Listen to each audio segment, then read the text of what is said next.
Che sia una corsa che piace lo dimostra il numero di atleti che annualmente vi partecipa. Stiamo parlando della corsa Parestrade de Preganziol e dintorni, non competitiva giunta alla 28esima edizione, inserita nel calendario del CPT e che quest'anno ha visto oltre 2500 iscritti al via. Alle 8:30 il lungo viale di partenza e arrivo è già pieno di runner e camminatori che si riscaldano tra esercizi di stretching e brevi corse.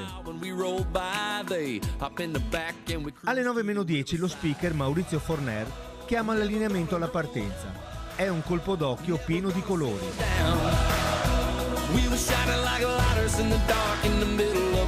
Alle 9 ecco il via. Due i percorsi, 12,300 km e 21,300 km, pieni di gioia e passione. Lasciamo gli atleti alla loro corsa e incontriamo un soddisfatto Maurizio Bottacin, presidente della SD Gruppo Podistico Preganziol. Presidente, cosa si prova quando si vede questa marea umana? Si prova che dopo mesi e mesi di lavoro c'è soddisfazione a vedere tutta questa gente che è appassionata al podismo e che si è ammassata proprio oggi a Preganziol in questo contesto della nostra corsa, insomma. Proprio veramente una grande soddisfazione. Quello di Preganziol che tracciato è? Praticamente è quasi un 80% asfalto con due pezzi di sterrato lungo il sentiero delle Fiandre verso il circuito naturalistico del Sambuco, verso Treviso ci chiamiamo, comunque sempre sul comune di Preganziol.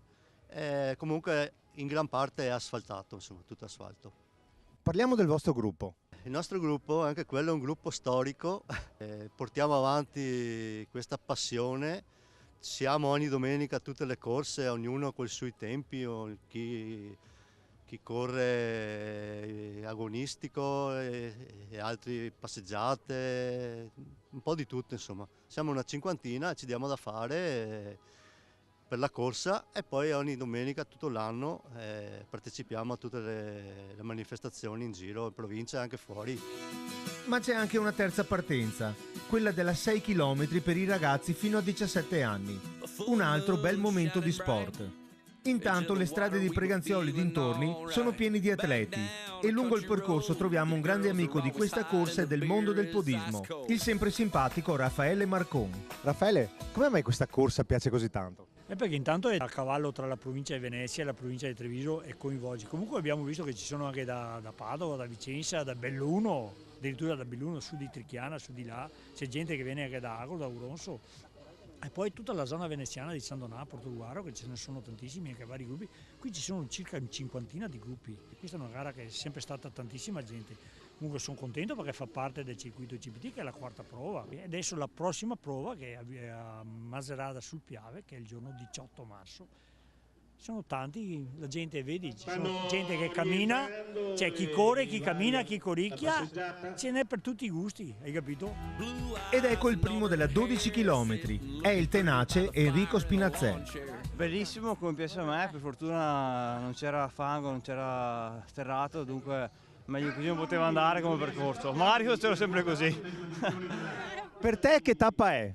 Beh, oggi era semplicemente un test perché la mia idea e quella del mio allenatore Matteo sarebbe quella di riuscire a fare una bella mezza maratona, insomma, ma da qui a maggio e poi proseguire sulla pista. 3000 e anche 1500, mi piace il 1500, ma le vecchiaia ormai fatico a fare i 1500. Secondo posto per il medico e runner Marco Petenazzo e terzo posto per Diego Baù. Allora Marco Petenazzo, il percorso di oggi come l'hai trovato? Spettacolare, questo è un mix tra pezzi in sterrato, pezzi in asfalto, poi era tenuto benissimo dagli addetti che hanno sempre fermato bene le macchine, che ci hanno lasciato la strada libera, veramente una buona organizzazione. Ci tornerò comunque. Cosa ti dà la corsa? La corsa per me è prima di tutto un hobby ma anche una valvola di sfogo, nel senso che io sono un medico e per cui tra lavoro e studio ho bisogno a un certo momento di prendere il mio tempo e darci dentro, non so come dire, sfogarmi. E da medico è una disciplina che consigli un po' a tutti? Sicuramente, sia perché c'è quel detto latino mens sana in corpore sano e la corsa fa assolutamente bene, e sotto ogni punto di vista. E siamo alle donne della 12 km. La prima è Elena Camali. Quando arrivi sei proprio concentratissima sul traguardo. Sì, beh, durante tutta la gara alla fine sono concentrata, cioè non è che mi lascio andare neanche alla fine. Ti vediamo sempre più convinta, ma dove vuoi arrivare nel mondo della corsa? Ma vorrei arrivare a fare dei buoni tempi nelle mezze, per ora almeno un'ora e 20, diciamo. Percorso di oggi? Bello, c'è tutto su strada, non c'era troppo fango, solo una piccola parte sul fango, diciamo, però comunque è un bel percorso variegato. Secondo e terzo posto per le sorelle bellunesi Silvia e Valentina Gabarretti. 2 sorelle che corrono. Come mai questa passione per questo mondo? L'unico momento della giornata che possiamo stare insieme, dopo il lavoro, dopo la famiglia eccetera, la cosa che ci accomuna è la corsa, per stare insieme. Parliamo del percorso di oggi. Percorso lungo, rispetto alle altre gare CPT che di solito sono di 10-11 km, però molto lineare, molto veloce, ma molto bello. La corsa per me è passione e è divertimento. E è una cosa per scaricare, mi serve per scaricare dopo una lunga giornata di lavoro e di stress. Anche per te il percorso di oggi? Il corso bellissimo, lineare, molto lungo perché io sono abituata comunque a fare 10 km, però molto bello, serve per slanciare le gambe. Voi venite da Belluno, quindi vi siete alzate molto presto per venire a fare questo tipo di corsa.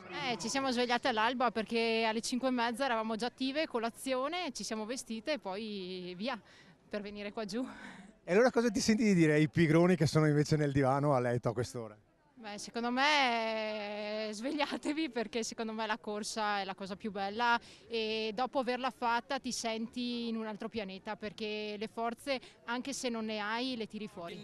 Gli arrivi si susseguono e in attesa di quelli della 21 km scambiamo 2 parole con lo speaker della corsa, il simpatico Maurizio Forner. Perché la corsa di Preganziol piace così tanto? Beh, innanzitutto perché è una corsa del CPT, del Comitato Podistico Triveneto. Oggi siamo alla 4ª di campionato e quindi chi si iscrive a queste corse ha anche il piacere di parteciparvi.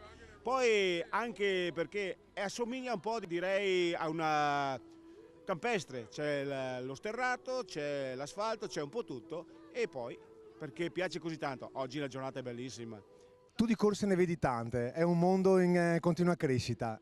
Il podismo piace tanto perché? Un mondo in crescita, vuoi forse la crisi e allora tutti preferiscono andare a correre invece che andare in giro in auto e ritrovarsi poi anche questo, l'aggregazione, la corsa non è solo sport ma è anche aggregazione con le altre persone, trovarsi insieme e fare la chiacchierata. Infatti a queste manifestazioni c'è sì lo sport, c'è sì la corsa ma c'è anche chi cammina e poi un'altra cosa. In queste manifestazioni c'è anche il Nordic Walking, ovvero sia la camminata nordica che sta prendendo piede. E arriva in solitaria il primo della 21,3 km, è Giacomo Esposito. Secondo posto per Cristiano Favaro e terzo posto per Daniele Catarin. Arrivo e gara in solitaria, però dai, come allenamento va sempre bene. È un allenamento per cosa? Adesso sto facendo i campionati regionali di cross, quindi è un allenamento per i cross, poi vedremo di fare gli italiani sempre di cross a Gubbio e poi per il resto della stagione decideremo. Il percorso ti è piaciuto? Sì dai, è tutto pianeggiante, quindi va bene, abbastanza tranquillo, c'era un po' di sterrato, però bello dai, particolare. Sempre nella distanza lunga, al femminile prima la Yvette Mauro Piazzon. Secondo posto per Giorgia Bocchetto e terzo posto per Selenia Mazzon. Guarda, è stata una corsa bellissima, gente simpaticissima, è una bella giornata, perché non divertirsi? E quindi... No, è il sorriso di essere arrivate, il sorriso di aver finito. Anche perché era dura, era abbastanza dura, dai, contenta. Parliamo del percorso. Percorso bello, misto. Segnato bene, veloce, ristori al punto giusto, Poi il tempo ci ha graziato, oggi è una giornata Oggi è una meravigliosa. giornata bellissima. Complimenti all'organizzazione. Verso la zona ristoro si recupera con panini, dolci e bibite varie. Gli atleti e i gruppi presenti vivono veri momenti di amicizia e i commenti sono tutti positivi. Anche oggi mi sto allenando per tornare alla corsa e dopo 4 mesi vado bene. La gamba va sempre meglio. Berlino arriviamo. Il percorso di oggi? Bellissimo. È la 4ª volta che la faccio, è veramente bello. Un percorso senza macchine, un percorso veramente carino. Insomma, dai, ho fatto la mezza, però mi sto preparando per la mezza di Firenze in programma a metà aprile. Sono ancora un po' fuori forma, però dai, ce la possiamo fare. Sì, oggi presente col gruppo Fiti Walking Venice, Running Mestre, Running Team Mestre, bel percorso, 12 km un po' tirati, bellissimo, a parte un po' di sterato che c'era un po' di fango per terra, però per il resto era bellissimo, è sempre bella questa gara a Preganziolo, noi veniamo molto volentieri perché è bella e ci piace. Iniziano le premiazioni per atleti e gruppi partecipanti. A premiarli anche il primo cittadino di Preganziol, Paolo Galeano. La giornata ha sicuramente aiutato, però le iscrizioni, oltre 2500, testimoniano di una grande affezione a questo evento. Anche gli anni scorsi, nonostante la pioggia, si superavano sempre i 2000 partecipanti, quindi vuol dire che insomma c'è davvero legame a questo evento e ogni anno si rinnova con estrema partecipazione. Poi l'organizzazione cresce, nel senso che ogni anno migliorano alcuni dettagli e quindi questo contribuisce a far sì che l'evento sia davvero sostenibile e ben vissuto da tutto il territorio. Ma mi sbaglio, anche lei poi è un appassionato runner? Sì, oggi infatti non ho corso solo perché dovevo essere puntuale alle premiazioni, ma insomma ogni volta che posso infilo le scarpette anch'io. Il sole ha scaldato questa bella giornata dove hanno vinto lo sport e i suoi sani valori. Preganziolo e la sua corsa vi danno appuntamento al prossimo anno, con la voglia di continuare a confermarsi. Per concludere, un sogno sportivo nel cassetto? No, il sogno è questo, che si ripeta questa cosa e che sia sempre un augurio per tutti, insomma, di compiere queste manifestazioni nella salute, insomma. Ecco. Never gonna grow up, never gonna slow down. We will